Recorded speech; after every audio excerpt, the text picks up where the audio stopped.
Hello and welcome to Aspire Adda. Today we are going to discuss a very first topic of your syllabus. This is the basic economics. What economics is all about.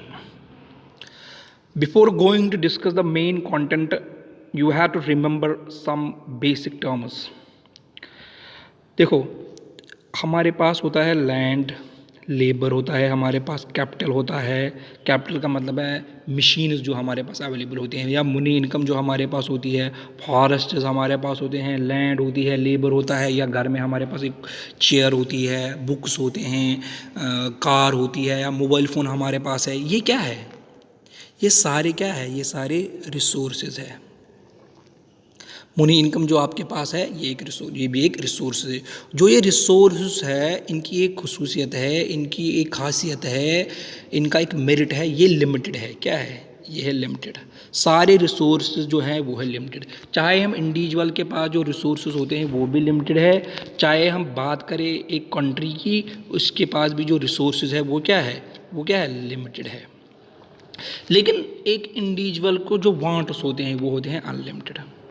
क्या होते हैं? Wants जो है वो है unlimited. For example, अगर हम market में जाते हैं, हम बोलते हैं हमारे पास ये चीज़ है, अब हमारे पास वो चीज़ होना चाहिए, अब हमारे पास वो चीज़ होनी चाहिए। अब हमारे पास स्कूटी है तो हम बोलेंगे अब हमारे पास बाइक होनी चाहिए। जब हमारे पास बाइक आती है तो हम बोलते हैं अब हमारे पास बुलेट बाइक होनी चाहिए।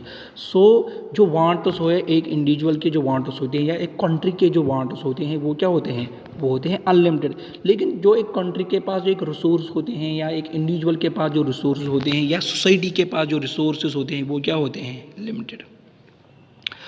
और जो ये रिसोर्सेज होते हैं, लिमिटेड रिसोर्सेज होते हैं, इनके बहुत सारे यूज़ होते हैं, यानी अल्टरनेटिव यूज़ होते हैं रिसोर्सेज के। यानी रिसोर्सेज के बहुत सारे यूज़ होते हैं, रिसोर्सेज के अल्टरनेटिव यूजेस होते हैं।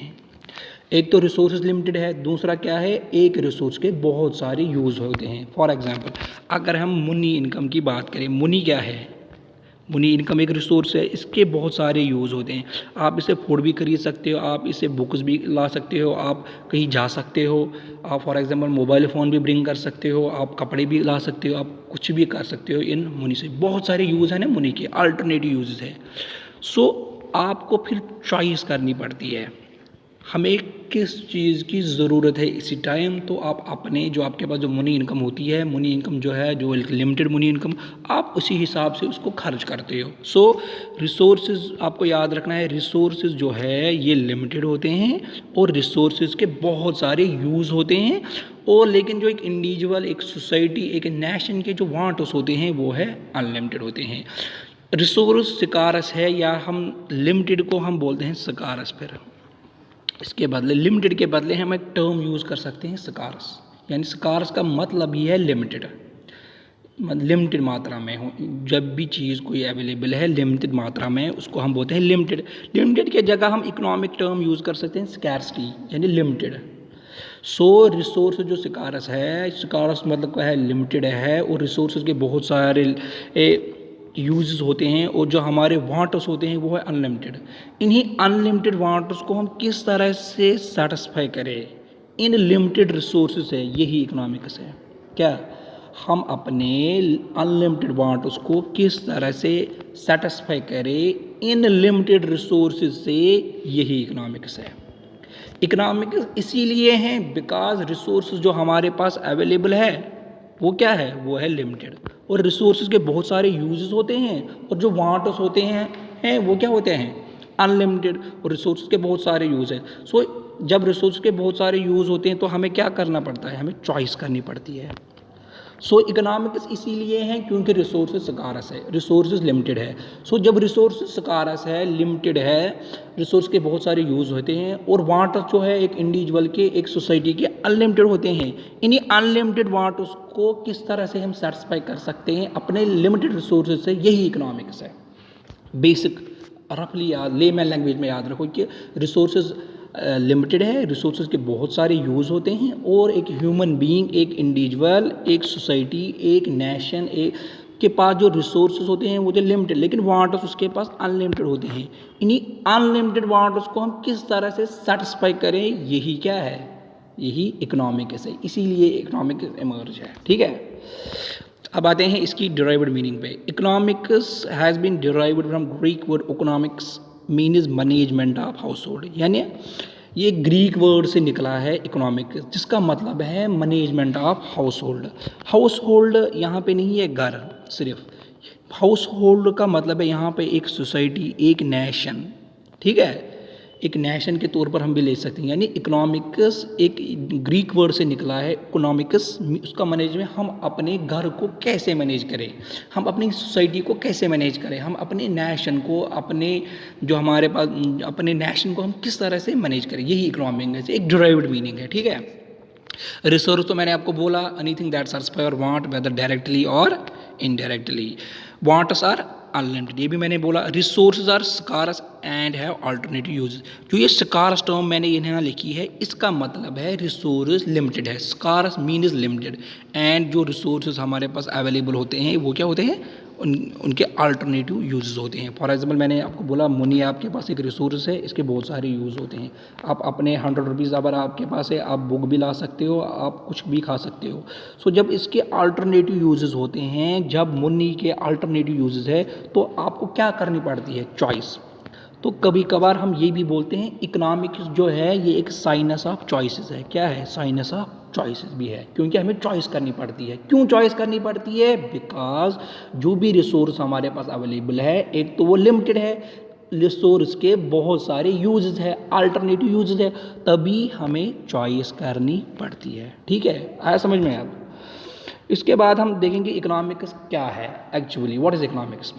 पहले आपको याद रखना है कि इकोनॉमिक्स एक सोशल साइंस है। क्या है, ये एक सोशल साइंस है। देखो जनरली हम क्या करते हैं, जनरली हमारे पास 3 सब्जेक्ट्स होते हैं। एक तो होता है लैंग्वेज कोर्स जब हम 10th में होते हैं, दूसरा होता है साइंस, फिजिक्स, केमिस्ट्री, बायोलॉजी होता है, और होता है सोशल साइंस। सोशल साइंस में हम जनरली पढ़ते थे, हिस्ट्री पढ़ते थे, सिविक्स पढ़ते थे, जोग्राफी पढ़ते थे। लेकिन जब हम आगे जाते हैं 12th में जाते हैं तो सेपरेट सब्जेक्ट्स आते हैं। सोशल साइंस में आती है इकोनॉमिक्स भी, हिस्ट्री भी आती है, साइकोलॉजी भी आती है, सोशोलॉजी भी आती है, ये सारे क्या है, सोशल साइंस। सो आपको याद रखना है कि economics is a social science. क्या साइंस, ये एक सोशल साइंस है। देखो साइंस और सोशल साइंस में डिफरेंस है, याद रखना ये डिफरेंस। साइंस के जो लॉज होते हैं वो हर एक कंडीशन में अप्लाई होते हैं, यानी चाहे कोई भी कंडीशन हो, साइंस के लॉज हर टाइम अप्लाई होते हैं। फॉर एग्जांपल मैं आपको बोलूँगा कि अर्थ रिवॉल्व्स अराउंड द सन, अर्थ जो है वो रिवॉल्व करती है सन, अर्थ रिवॉल्व्स अराउंड द सन। ये आज भी करती है, आने वाले टाइम में भी करेगी, और आज से 100 साल पहले भी करती थी। वो एक लॉ है, ये चेंज नहीं होता है।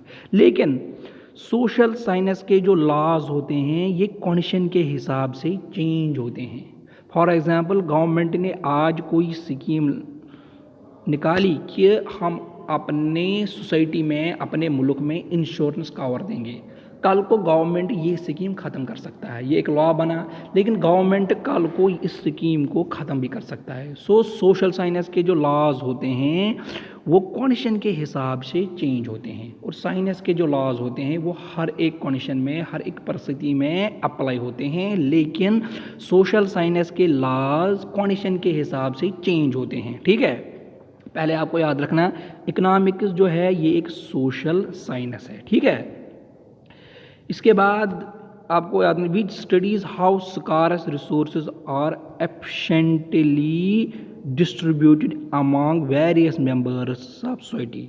पहले आपको याद रखना है कि इकोनॉमिक्स एक सोशल साइंस है जो ये हमें बताता है हम अपने स्कार्स, हम अपने लिमिटेड रिसोर्सेज को किस तरह से यूज़ करें अपनी सोसाइटी में, या हम बोलेंगे अपने नेशन में। और इकोनॉमिक्स हमें ये सिखाता है efficiently distribution. Equal distribution economics नहीं सिखाता है, बल्कि एफिशिएंट डिस्ट्रीब्यूशन इकोनॉमिक्स सिखाता है। देखो एफिशिएंट डिस्ट्रीब्यूशन क्या मतलब है। अगर आपके पास फॉर एग्जांपल 4 लीटर मिल्क है और 4 फैमिली मेम्बर्स है, आपके हिसाब से हर एक मेंबर को 1-1 लीटर आएगा, तो इसको हम बोलेंगे इक्वल डिस्ट्रीब्यूशन। क्या बोलेंगे? Equal distribution. ये एफिशिएंट डिस्ट्रीब्यूशन नहीं है। इकोनॉमिक्स हमें ये बताता है, आपके घर में अगर कोई छोटा बेबी है तो उसको दूध की ज़्यादा ज़रूरत है, तो हम उसको दूध ज़्यादा देंगे, तो हम उसी को बोलेंगे एफिशिएंट डिस्ट्रीब्यूशन। सो इकोनॉमिक्स जो वर्क करता है, किस पे वर्क करता है? एफिशिएंट डिस्ट्रीब्यूशन पे काम करता है।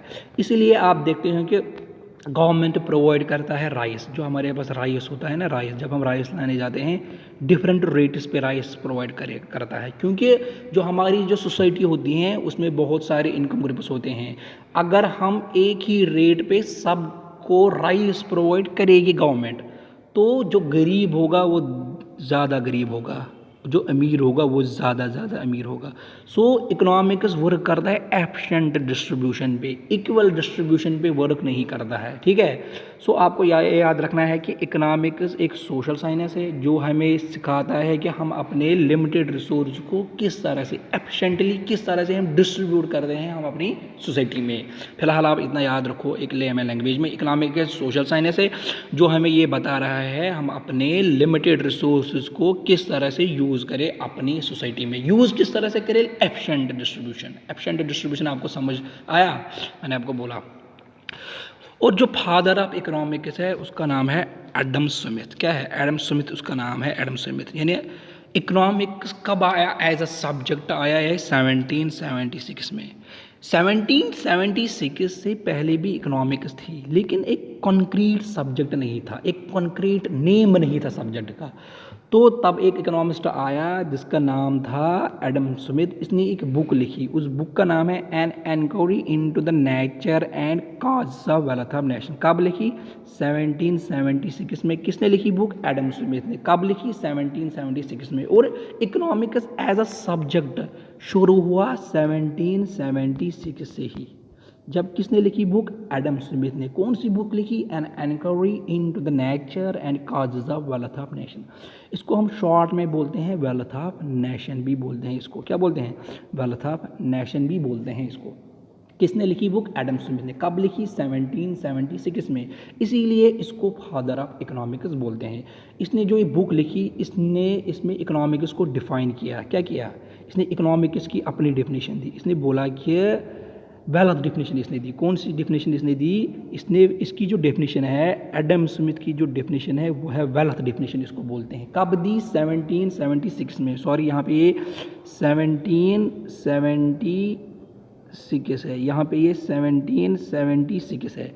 कब दी डेफिनेशन? 1776 में। इसके मुताबिक इसने जब सब्जेक्ट को डिफाइन किया, बोला कि इकोनॉमिक्स क्या है, इसने बोला ये एक साइंस है which enquiries into the nature and causes of wealth of nation. क्योंकि इसकी बुक का टाइटल ही था an enquiry into the nature and causes of wealth of nation. इसकी बुक का टाइटल था। इसने बोला कि इकोनॉमिक्स एक साइंस है जो ये हमें बताता है कि हम अपने वेल्थ को कैसे प्रमोट करें, हम अपने वेल्थ को कैसे इंक्रीज करें। सो एडम स्मिथ जो था, फादर ऑफ इकोनॉमिक्स जो था, इसने इकोनॉमिक्स को डिफाइन किया इन टर्म्स ऑफ वेल्थ। क्या किया? Define in terms of wealth. कब किया डिफाइन? 1776 में। इसने एक डेफिनेशन दी, ये इसी की डेफिनेशन है, ए science which enquiries into the nature and causes of wealth of nation. किसने दी? एडम स्मिथ ने। एडम स्मिथ कौन था? फादर ऑफ इकोनॉमिक्स था। इसने एक बुक लिखी जिसका नाम था 1776 में इसने बुक लिखी an enquiry into the nature and causes of wealth of nation. इसने बोला कि इकोनॉमिक्स जो सब्जेक्ट है ये हमें सिखाता है हम अपने वेल्थ को कैसे इंक्रीज करें। इसने सिर्फ वेल्थ का कॉन्सेप्ट लिया, इसीलिए इसको बोलते हैं वेल्थ डेफिनेशन। वेल्थ डेफिनेशन किसकी है? एडम स्मिथ की है, ठीक है। इसके बाद और एक इकोनॉमिस्ट आया जिसने दी डेफिनेशन वेलफेयर डेफिनेशन। क्या दी? Welfare definition. कब आया? 1880 में। कब आया? 1880 में आया। वेलफेयर डेफिनेशन जो दी, ये दी अल्फ्रेड मार्शल ने। किसने दी? मार्शल ने। इसका नाम जो था अल्फ्रेड मार्शल। ये किसके बाद आया? ये भी इसने बोला एडम स्मिथ को, हाँ आपकी डेफिनेशन ठीक है, लेकिन इसने और तरीके से डिफाइन की। इसने बोला कि इकोनॉमिक, किसने? अल्फ्रेड मार्शल ने। कौन सी डेफिनेशन दी? वेलफेयर डेफिनेशन, इसने बोला कि economics is a study of Mankind in the ordinary in the business of life, it examines that part of individual and social action which is most closely connected with the use of material request of welcome. यानी इसने बोला कि इसने economics को define किया welfare aspect के लिए। इसने बोला कि इकोनॉमिक्स हमें ये सिखाता है कि हम एक सोसाइटी में, एक नेशन में किस तरह से वेलफेयर प्रमोट करें। यानी इसने बोला कि इकोनॉमिक्स वेलफेयर हमें सिखाता है, वेलफेयर प्रमोट करना। गवर्नमेंट किस तरह से सोसाइटी में वेलफेयर प्रमोट करे, ये कि कौन हमें सिखाता है? इकोनॉमिक्स। किसने बोला? अल्फ्रेड मार्शल ने। कब बोला? 1890 में। कब बोला? 1819 में। सो वेलफेयर डेफिनेशन किसकी है? अल्फ्रेड मार्शल की। नीचे मैंने लिखा है किसकी डेफिनेशन क्या है। सो दो डेफिनेशन हमने पढ़ी, एक तो वैलिड डेफिनेशन एडम स्मिथ की, दूसरी हमने पढ़ी वेलफेयर डेफिनेशन अल्फ्रेड मार्शल की। कब दी? 1890 ने। इसने वेलफेयर एस्पेक्ट से डिफाइन किया इकोनॉमिक, उसको एडम स्मिथ ने वेल्थ कॉन्सेप्ट लिया। ठीक है, ये है वैलिड डेफिनेशन। किसने दी? एडम स्मिथ ने 1776 में। वेलफेयर डेफिनेशन अल्फ्रेड मार्शल ने दी। और इसके बाद आई स्कैरसिटी डेफिनेशन, ये किसने दी? रॉबिन्स ने, इकोनॉमिस्ट। उसके बाद ग्रोथ डेफिनेशन आई, ये सैमुअलसन ने दी। इसके बाद मॉडर्न डेफिनेशन AC दास ने दी। ये हम देखेंगे नीचे। स्कैरसिटी डेफिनेशन किसने दी? स्कैरसिटी डेफिनेशन दी रॉबिन्स ने। कब दी? 1932 में। किसने दी? रॉबिन्स ने। रॉबिन्स ने डेफिनेशन दी स्कैरसिटी डेफिनेशन, लियो रॉबिन्स इसका नाम था। कब दी? 1932 में। इसने एक बुक लिखी, an essay on the nature and significance of economic science. यानी इसने बोला, एक बुक लिखी, उसका नाम था nature and significance of economic science. Economics क्या है और इसकी क्या इंपॉर्टेंस है, ये एक बुक लिखी। किसने? रॉबिन्स ने। कब लिखी? 1932 में। इसी में इसने इकोनॉमिक्स को डिफाइन किया। इसने बोला कि economics is a science which studies human behaviour as a relationship between human ends and scarce means which है ऑल्टरनेटिव यूजेस। वही जो मैंने आपको बोला, इसने बोला कि इकोनॉमिक्स दिखाता है रिलेशनशिप बिटवीन ह्यूमन एंड्स, यानी जो आपके एंड्स का मतलब है ईयर वांटस। सिंपली वांटस जो होती है, ये वांटस और स्कारस मीन्स मतलब रिसोर्सेस। मीन्स यहाँ पे है रिसोर्स, मीन्स का मतलब है रिसोर्स, एंड्स का मतलब है यहाँ पे वांट। इसने बोला सिंपली ये रिलेशनशिप बिटवीन दिखाता है रिसोर्स और वांट्स के दरमियान, और उन रिसोर्सेज के अल्टरनेटिव यूजेस है। ये किसने बोला?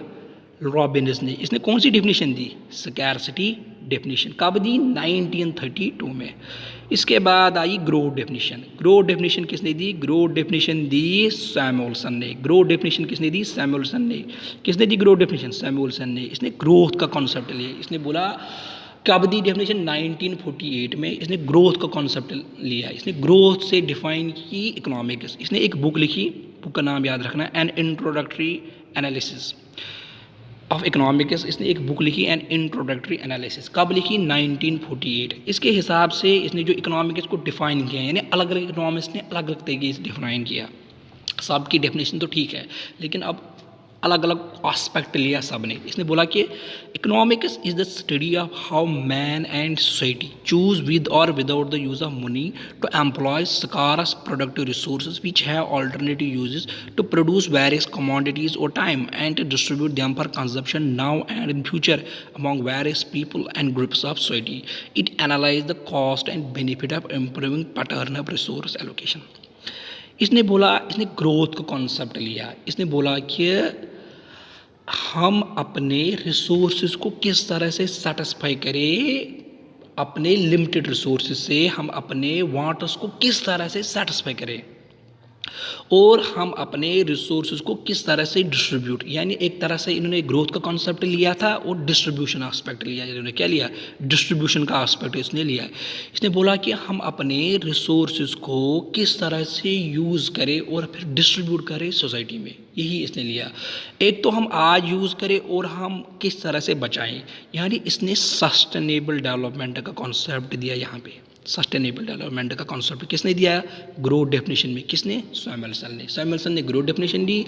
इसने बोला हम अपने रिसोर्सेज को किस तरह से यूज़ करें, एक तो आज यूज़ करें और फ्यूचर जनरेशन के लिए प्रिजर्व करें, सेव करें। सो इसने सस्टेनेबिलिटी का टच दिया यहाँ पे। इसने सस्टेनेबिलिटी का कॉन्सेप्ट यहाँ पे दिया। किसने? सैमुअलसन ने। सस्टेनेबिलिटी का मतलब है meeting the needs of present generation without causing the damage of the resources for future generation. यानी उसने हम अपने रिसोर्सेज को किस तरह से यूज़ करें आज और आने वाले जनरेशन के लिए प्रिजर्व करें, यानी सेव करें, वो इसने सस्टेनेबिलिटी का कॉन्सेप्ट लिया। देखिए इसने बोला कि is the study of how man and so choose with और without the use of money. देखो विद और without the use of money का क्या मतलब है। फॉर एग्जाम्पल आप गए डल पे गए, for example will take the example झील डल पे आप गए, लैग पे गए, आपने वहाँ पे कुछ मछलियाँ ली और आपने बेचे और आपने मनी इनकम अर्न की। जब आप वहाँ पे गए आपने कोई पैसा खर्च नहीं किया, लेकिन आपने पैसे कमाए। सो इसी का मतलब है विद और without the use of money. कभी आप पैसे लगाते हो, फिर आप मतलब कभी आप इन्वेस्टमेंट करते हो, आप कोई बिल्डिंग बनाते हो, आप कोई फर्म डालते हो, तो फिर आप वहाँ से अपना प्रॉफिट अर्न करते हो। कभी आप विदाउट द मनी, वही है आप डल पे गए, आप लैग पे गए, आपने मछलियाँ पकड़ ली, वहाँ से फिर बेच डाली, तो आपने मनी इनकम अर्न की। यही है विद और without the use of money. Simply आपको याद रखना है, ग्रोथ डेफिनेशन जो है वो सैमुअलसन की है, 1948 में दी। इसने ग्रोथ का कॉन्सेप्ट दिया, इसने इकोनॉमिक्स को डिफाइन किया ग्रोथ के एस्पेक्ट से। इसने बोला हम अपने रिसोर्स को किस तरह से एक तो आज यूज़ करें और फ्यूचर जनरेशन के लिए किस तरह से प्रिजर्व करें। ये थी कुछ डेफिनेशन। सारे डेफिनेशन जो हैं वो ठीक है। अब एस्पेक्ट है, डिफरेंट इकोनॉमिस्ट का डिफरेंट एस्पेक्ट है। आप ये मतलब ये है, ये वाला पोर्शन जो में ये है, ये आप याद रखना बिलखुसूस एग्जाम में पूछा जाएगा कि पहला डेफिनेशन किसने दी, डेल्फियर डेफिनेशन कब दी, स्कैर्सिटी डेफिनेशन किसने दी, ग्रोथ डेफिनेशन कब दी गई। Thank you so much.